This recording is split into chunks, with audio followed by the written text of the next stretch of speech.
Assalamualaikum warahmatullahi wabarakatuh. Sebelumnya perkenalkan, nama saya Zul dengan NIM 186559 dari kelas B. Oke, dimana di sini dalam menyelesaikan tugas RPL rekayasa perangkat lunak, saya akan menjelaskan beberapa model. Yang pertama itu model waterfall. Oke, langsung saja pada materi. Pengertian dari model waterfall sendiri itu adalah pengimbangan perangkat lunak, dikenal juga dengan istilah Software Development Lifecycle atau biasa disebut dengan SDLC. Metode waterfall sendiri merupakan metode pengimbangan perangkat lunak tertua sebab sifatnya yang natural.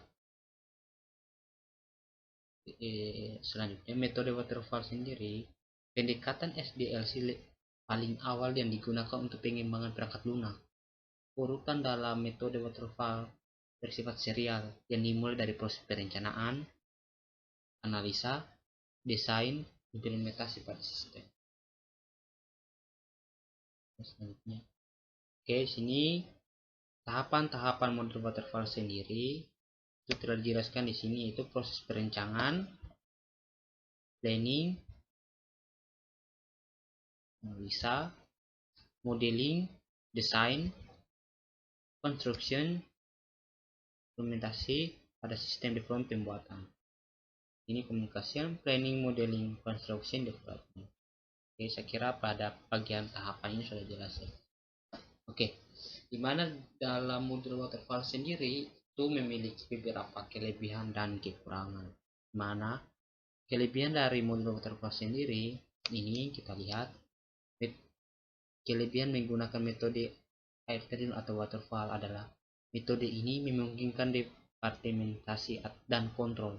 Proses pengimbangan model waterfall phase one by one sehingga meminimalis kesalahan yang mungkin akan terjadi. Pengembangan bergerak dari konsep, yaitu melalui desain, implementasi, pengujian, instalasi, penyelesaian masalah, dan berakhir di operasi dan pemeliharaan. Dan ada pula pada model waterfall memiliki kekurangan, yaitu menggunakan metode waterfall. Metode ini tidak memungkinkan untuk banyak revisi jika terjadi kesalahan dalam prosesnya, karena setelah aplikasi ini dalam tahapan pengujian sulit untuk dikembangkan lagi dan mengubah suatu proyek terdokumentasi dengan baik dalam tahapan konsep sebelumnya.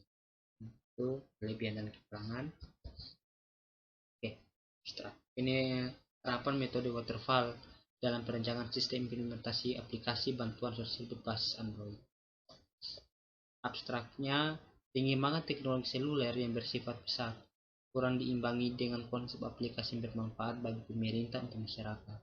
Padahal manajemen government merupakan salah satu alternatif yang potensial untuk memperluas hubungan komunikasi antara pemerintah dan masyarakat. Banyaknya organisasi sosial yang bermunculan di akhir-akhir ini sangat meresahkan masyarakat. Hal ini dikarenakan tidak sedikit organisasi sosial menyalahgunakan dana tersebut untuk merancang aplikasi dan dapat memudahkan dinas sosial untuk mengontrol semua aktivitas organisasi sosial, badan hukum, dan kegiatan ataupun transparansi yang mereka gunakan. Dalam penelitian ini menggunakan metode waterfall untuk merancang sebuah aplikasi bantuan sosial berbasis Android yang memudahkan dinas sosial untuk melakukan pengawasan terkait transferasi dana yang disalurkan. Aplikasi ini juga untuk mempermudah masyarakat untuk menyalurkan bantuan sosial baik bentuk dana ataupun barang. Implementasi metode waterfall pada sistem informasi stocks of need.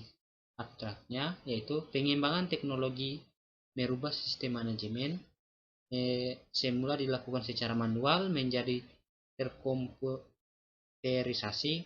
Manfaat sistem yang dianggap dikelola secara komputerisasi dapat menguntungkan perusahaan, tidak terkecuali PT Setiajaya Mobilindo dalam pengelola sistem persediaan suku cadang dalam menggunakan teknologi informasi dengan menggunakan program berbasis desktop.